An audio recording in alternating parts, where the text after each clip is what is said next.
Welcome to everybody. Glad you're here. Tonight we have a presentation by Liz Wuestefeld. She's going to talk about postcards of Charleston, South Carolina. She's a librarian, works in the library system there. Presentation similar to this in person at the library several weeks ago.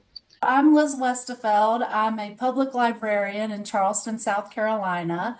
Here in Charleston, the library does lots of kind of regular things you'd think of, where we recommend books and we have reference questions and things like that. But we also have a very robust event schedule where we put on different events for the community. And I'm sure this happens in your community as well. Our community is very, very interested in history.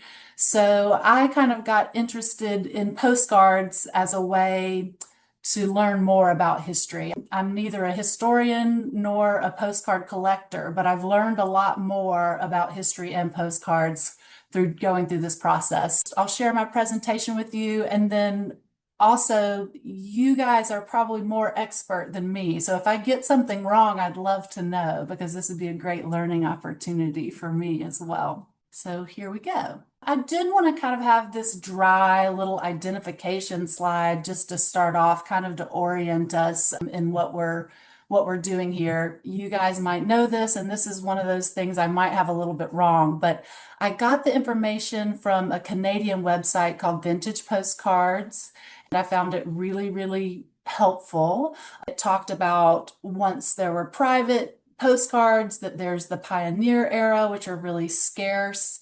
Postcards from 1870s to 1898. And then after the Postcard Act of 1898 in the US, private printers were given permission to print, sell postcards and have the lowered postage, just like the government cards. Then, of course, the undivided back era, when the entire back of the card was reserved for the address. And then the divided back era from 1907 to 1915, pre-World War I, the message and the address were on the back, and the entire front was filled with the image or scene. Of course, Germany produced really high quality cards during this time. They were producing cards for places all over the world, such as Charleston, South Carolina. Then after World War I, we stopped buying those cards, so that we kind of went kaput. Then we have the white border era, which is really, for me, as like a postcard newbie, this is what I think of as postcards, is this white border that's kind of ubiquitous. So that's 1915 to 1940, and they're printed domestically. They're lower quality than the German cards. I really love them for their artistic quality, because often the print is a little bit offset. There's something a little bit funky about it, and it reminds me of old picture books or that sort of thing. Then the linen era from 1930 to 1945, and that's printed on paper with a higher rag content, so there's really bright and vivid colors. The chrome era, 1939 to present, with the continental size produced in 1970s. That's the glossy surface postcards. Then real photo postcards, which we all know what that is, but something that I learned in my journey is about the folding pocket Kodak camera, which came out around 1900. That was a camera that people could take on their travels, and the negative was the same size as a postcard. So you would take the photo with that negative, and that produced really high quality, beautiful photos that you could print directly on a postcard paper. Often you could write directly on the negative, so often you will see the handwritten things on these photos, but you had to write backwards. So that's why often the writing is a little bit stilted. As a librarian, I have to give a shout out to a book, which is the South Carolina Postcards Volume 1 by Howard Woody, Thomas L. Johnson. I got a lot of the information I used for this presentation from there. So our first actual cards are Pioneer Series cards. The Albertite was a company in Brooklyn that printed these picture postcards. They were the only ones that were distributed in South Carolina at this time.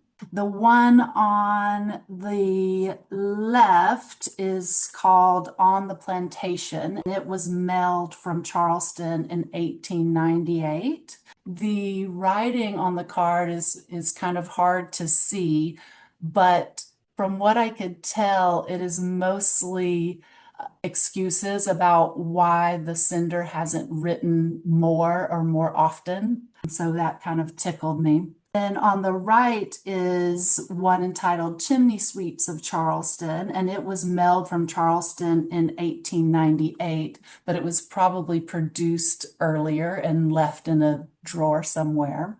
When we talk about the South, the American South at any time, but particularly historically, race is going to come into it. And this series of cards relied heavily on racial stereotypes and often featured African Americans. As a little context for that, many African Americans in South Carolina are part of the Gullah Geechee people, which are descendants of West Africa.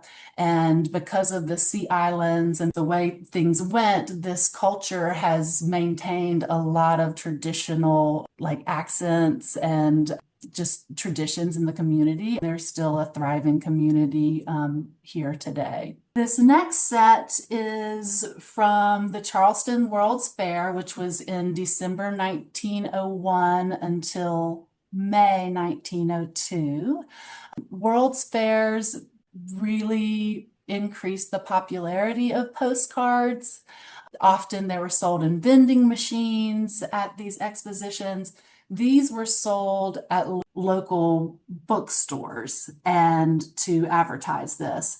So this area of land where the World's Fair was held was originally a plantation, and then it became a race course. During the Civil War, it was a prisoner of war camp for Union soldiers. When they had the exposition, it was kind of a way to drum up business in Charleston. They wanted to get people excited and interested about Charleston. Although President Theodore Roosevelt and Mark Twain both visited, it didn't really do much for the economy. So it was kind of a disappointment. But one of the great things that happened is that the city bought the land afterwards and turned it into a public park, which is called Hampton Park. That is still a beautiful, popular park today. The top card is the women's building. So that was a place for women and children to go cool off and rest during the fair. The house was a plantation home that was lent to the organizers, and it still stands today. So it's Lowndes Grove, and this area property is used as an event venue for weddings and that sort of thing.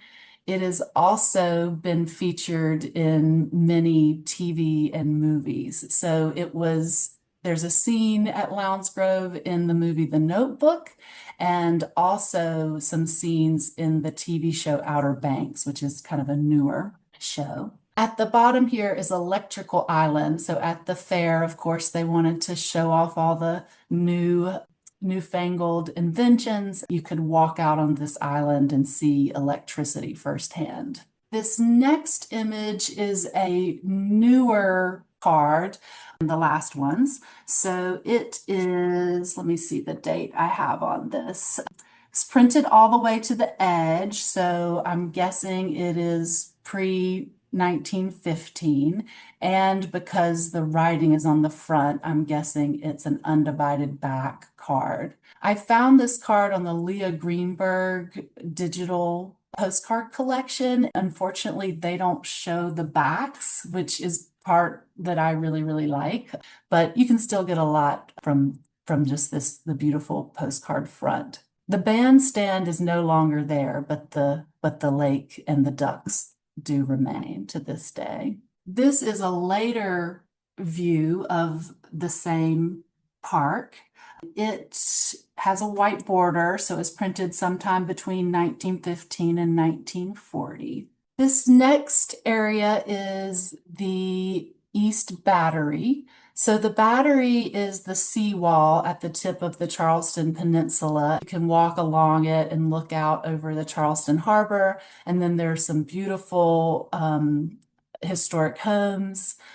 It doesn't look that much different today from this postcard. This is from 1906, so that's kind of a cool thing. It is facing east on the Battery here. It shows the Louis de Saussure house on one east Battery. It also has some monuments commemorating military forays here. This is another view of the Battery. It is also an older postcard. This one was postmarked 1905. It's from the University of South Carolina Digital Collections. So they show the backs of the cards, which makes me really happy. So we get that nice postmark. Then I love how artistic they were with the front. If the sender had chosen to write a message, they could have written a lot because there's that nice white space at the bottom. But you really get a great view of the Battery and what it looks like because of that panoramic viewpoint. This is another view of the Battery. It's looking the other way down the promenade. This one is postmarked 1908 and it is made in Germany, or it was made in Germany. You can see the very faint remains of the note on the front, and it says, "Many kisses, mother." So that's a really sweet one of my favorites that I found. This is our last view of the Battery, and it's a newer one from the 1930s. I'm guessing you guys might know better than me, but just because of that texture we can see, I'm guessing it's on linen. And then, of course, the style of car, so wonderful, and I love the colors they've chosen with all the pastels. It's changed a little bit, but still, we do still have this garden that you can see with the palm trees, and you can walk along this promenade today. This next landmark is the Old Market. The market began in the early days of Charleston, and it was a place where farmers would just bring up their wagons, sell their produce out of the back of the wagon. Let me see my dates on this. So let's see when this was made. So then they built this building to kind of oversee the everyday functions of the market, and it burned down. This one pictured is from 1841. So it's in the Greek Revival style, which was really popular at the time. It was used to oversee the market, but also as a meeting place for dances or clubs. I think a postcard club could have maybe met there. I don't know that for sure, but it seems like the kind of place. It was used as a polling place from 1841 until 1961. So that's pretty recent. I had no idea. I learned that searching this presentation. In 1861, it became a recruiting place for the Confederate Army. Just a year later, the realities of war had set in, and it instead became the Soldiers' Board of Relief headquarters, where soldiers could go for just the things that they needed, food, etc., clothing. During the Civil War, local businessmen organized a free market in the market stalls. I believe the arcades had been built by that time, but people in the city were starving, so they used this as a place to try to help each other. After the Civil War, this building was used for events for both the white residents of the city and the newly freed Black residents. In 1891, a Confederate museum was housed in a small part of the building. Over the next 90 years, the museum remained constant and other activities in the building kind of decreased. So it officially became the Confederate Museum in 2002, and it was leased to the Daughters of the Confederacy for 99 years for $1. Here's another view of the market.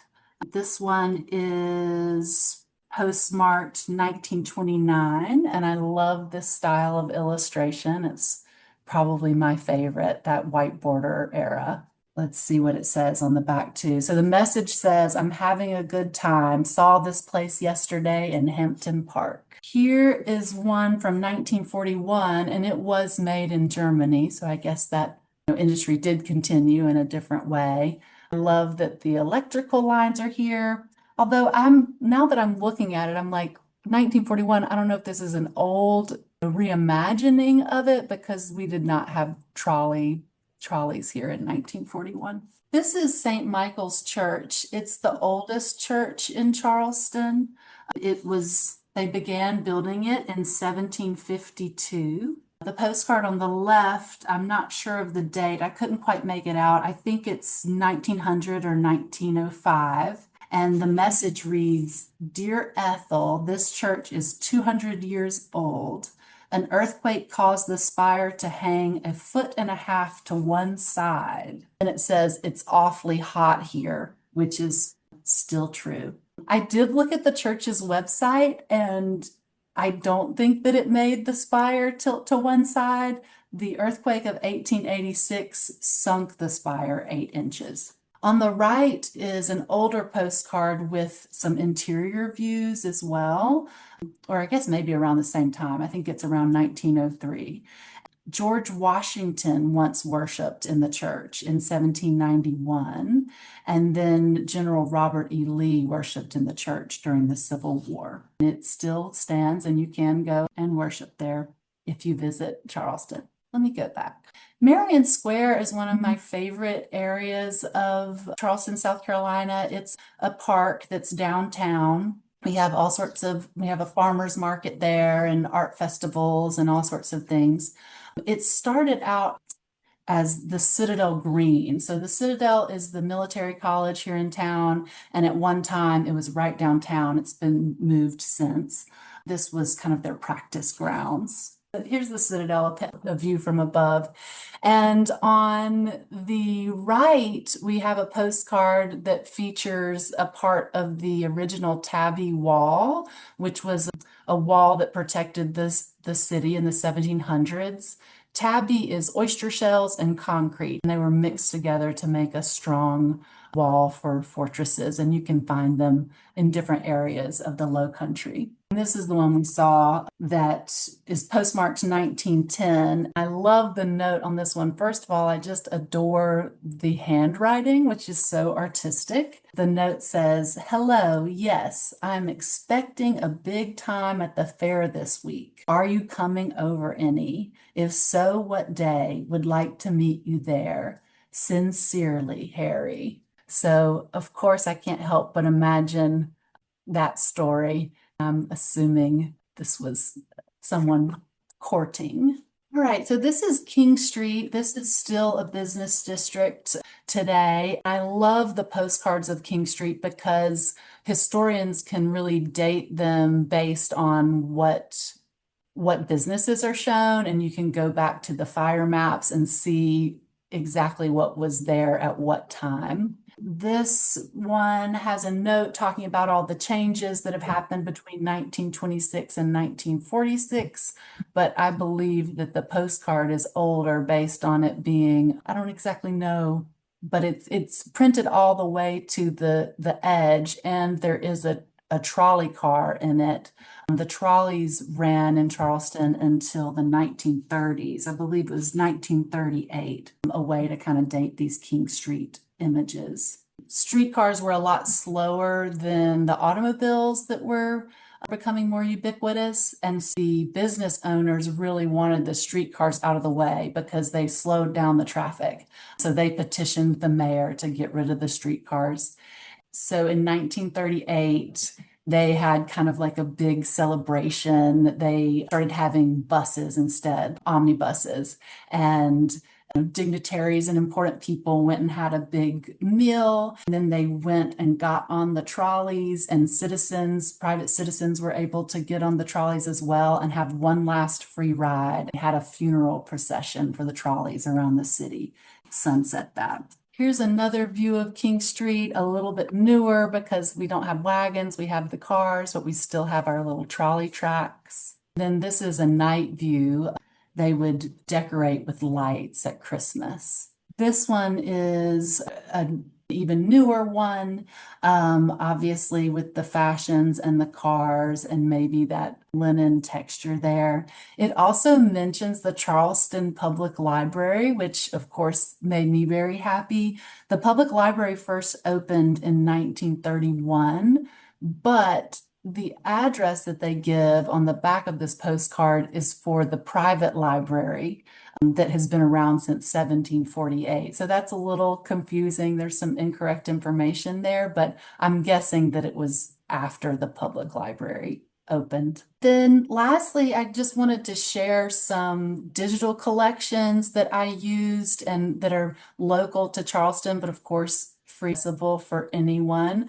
The first one is the Leah Greenberg postcard collection, and that is housed, the physical collection is housed at the College of Charleston here in Charleston, South Carolina. But I'm going to share my screen in a different way so that you can see that.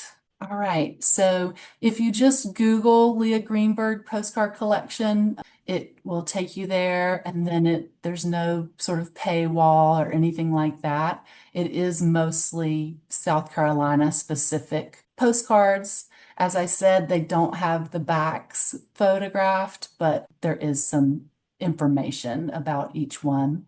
Another collection that I used that I really enjoyed is the University of South Carolina Digital Library. And let me see if I can just toggle over there. Yes, so that one is accessible again by Googling, I think would be the easiest way. I love here you can browse by the county. So I was able to really hone in on Charleston County, search for really specific landmarks that I was interested in. I adore that they do have the backs of each one. If there's a note, you get to imagine the story that goes with that. One last digital postcard collection that I want to tout is the Betty LaBarbe postcard collection. This one is owned by the public library where I work, and it's not Charleston specific cards, but it was donated by a Charleston resident. Betty LaBarbe lived in Charleston for 30 years. She was from North Carolina. She retired back towards Asheville, North Carolina area, but she had a beautiful collection of Victorian postcards. I just love them for their decorative qualities and the artistry. Then, of course, you can kind of see her correspondences back with her friends. So that is all that I have for my presentation. Thank you. Thank you very much. That was very good. So, hi, Liz. It's Jackie Banna Fryman. You were so nice to answer my email because I heard about this collection tangentially from a postcard group here in LA. I told you, so I already got all the information from your wonderful presentation today. But the one thing that was lacking in both the Leah Greenberg and the Baptiste LaBarbe collections is often on these kinds of collections, there's something about the person themselves. So it gives you better insight to the collection if you know something about the person who did the collecting. Mm-hmm. With Betty LaBarbe, there is some information on the website. Just she was a teacher here in Charleston, and it kind of talks about her life. The others, I think that they belonged to several different people, is my impression. So it's just university collections. So I'm not sure who the collector And you don't know who Leah Greenberg was. And I'll go back to the woman who gave me her South Carolina postcards and who was a librarian at the synagogue in Charleston. So everything looked familiar. Yeah, I met in Charleston. This is Ray Hahn calling. I'm kind of curious to know if you ever ran across the name Elizabeth O'Neill Werner. I have not. I'm writing it down, though. Will you tell me more? Please do, because when you research Elizabeth O'Neill Werner, who lived on Trad Street, you will discover that she was a Charleston artist who also worked for the Albert Type Company, probably the artist of at least 100 to 150 Charleston cards. They're absolutely stunning. The artistry is magnificent, and you will learn a lot from just reading the captions on those cards. I just got up and walked around my office here and tried to find my album, but I can't do that, so I'm unable to share with you. But I'm sure you'll easily find them. Maybe even go to eBay and search for Werner Charleston postcards. I will. Thank you so Yeah. much. I have many of the Werner cards she did of New York City. This is one of them. There you go. Kyle's got something here. Buildings like the Rockefeller Center, other skyscrapers in the downtown area. I believe she was commissioned by the Rockefeller family. The Rockefeller Center was constructed. So quite a nice set of etchings of different New York scenes, which really give a human touch to that huge metropolis. I'm a particular collector of that series, which is hard to collect all of them, but I've got a pretty good selection so far. Werner also did postcards of Mount Vernon, some other cities in the Carolinas. My apologies, I can't find my album, but I'm sure you'll be thrilled by seeing those Elizabeth Werner postcards. I just wanted to thank you very much. I guess you can hear me. My daughter, 25, 20, almost 30 years ago, moved back to South Carolina when she got married and still lives back there. So my wife and I come out there occasionally. She lives in near Anderson, South Carolina. We've been down to Charleston a few times. I just wanted to thank you for the presentation. I enjoyed it very much. Thank you. You're welcome. Thank you so much. I also have a Charleston, New York City card. It's the Charleston Garden at Altman's, which was a department store in New York City. So kind of a Charleston theme there. Yes, you can tell. Card, not hard to find. Can I ask, have you seen I think they're also Albert types, but the hand-colored ones from the South Carolina, the Charleston Gardens? Have you seen those? Yeah, the Magnolia Garden ones. Yes, I did see those. They were beautiful. Beautiful. I think they have really nice, like just fuchsias. It's just amazing to me. The colors have stayed very robust. Thank you. I noticed on the presentation, there's the one on the battery is a Detroit Publishing Company issue, very famous publisher of postcards, and their quality was quite renowned for its time. The process of producing postcards was kind of secretive and came from Switzerland. You can tell it's very different from many others. The company started around just before the turn of the century.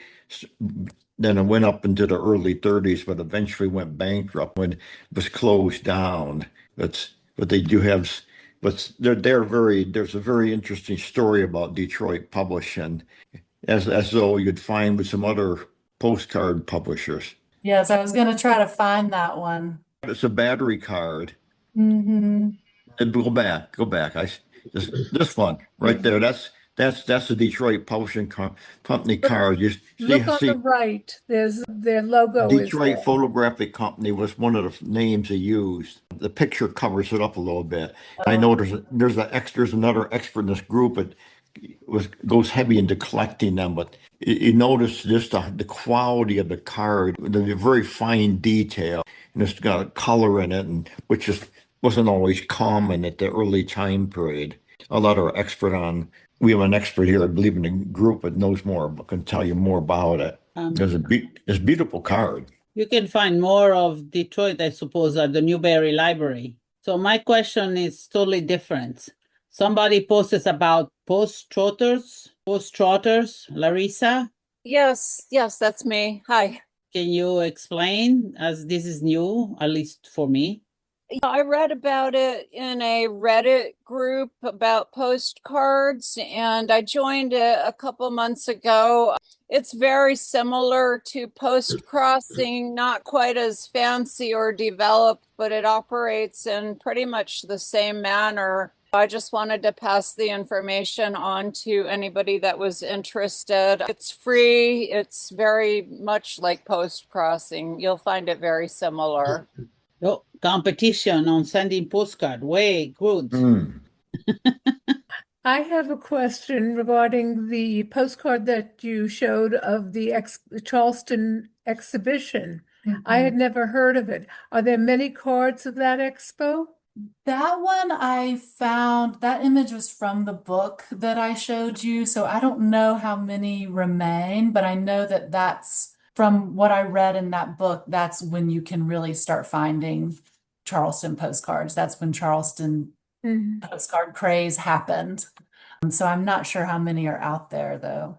Okay. Another thing to look at, besides whether it's what era it is, look at the costume of the people. The two cards you questioned, the women were wearing dresses down to the floor. So it wasn't 1940. Okay. Thank you. Thank you very much. You very much, Susan. Liz, you mentioned a wall that was made out of concrete with oyster shells, and we have the world-renowned concrete expert here tonight, Clarissa. So I just wondered, Clarissa, if you knew anything about concrete with oyster shells. Yes, is building, no building or walls were doing like that in Florida, places where they have a lot of shells. I was in Jacksonville recently. There were quite a few homes that were built with that material. Interesting to look at. Concrete has a big umbrella because it's anything that is mixed, cement, water, something else, and usually it's aggregates and stones, but in some cases like that, they use shells. Interesting. The Detroit Publishing Company also did very large prints. They sold prints such like this size here, besides the postcards. Those are harder to come by. So. The first pair of postcards that you showed, that was taken from a book? Yes, sir. South Carolina Postcards, Volume 1. Let me see. I have it right here. So you can't see the backs of those, but the card on the left would have required 2 cents to send. The one on the right would require a penny because the break point is July 1st, 1898. So since that first card was in March of 1898, the required postage was still 2 cents. Neat. I couldn't find the book, but it was really, really interesting, and it did exactly what I was hoping to learn, which is weave the history of the city with these images. Well, some we can add, prior to that act of Congress in 1898, the Private Mailing Card Act, they would say private mailing card, what was it, July 1st, 1898? Then prior to that, prior to that date, they would call those earlier cards pioneer postcards. That's the postcard lingo. They're the pioneers up until the beginning of private mailing cards. Then about 3 years later, they stopped using that. I guess the post office department changed their regulations. Unfortunately, people that send postal cards between 1873 and 1898 refer to those as pioneer postals, and they're actually government postal cards. And there were illustrations on the backs of those. You can find that as well. Okay. They required a penny because they had the postage printed on them by the post office. So in that time period, depending on what the card was like as to whether it was 1 cent or 2 cents. Then there was the famous World Columbian Exposition cards. That's 1893. Those were on government postals, and so they could go for a penny. Also, with the Trans-Mississippi Exposition was the same way. They were in government postals. Interesting. Then somewhere in that same parallel, cards were actually becoming popular in Europe before they really became popular in the United States. I think in the USA, it's about 1905 when they really started to becomes really popular. Whereas they were quite popular around the turn of the century in Europe.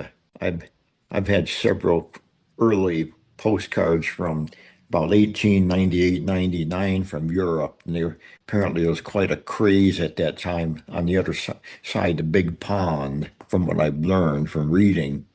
Well, you can find them in the States because at that point it was a penny for a picture postcard after July 1st of 1898. Yeah. So that's when people started moving in that direction. It was an economic thing. Well, thank you again. Thank you very much, Liz. Thank you. A great presentation. Thank you, everybody, for coming.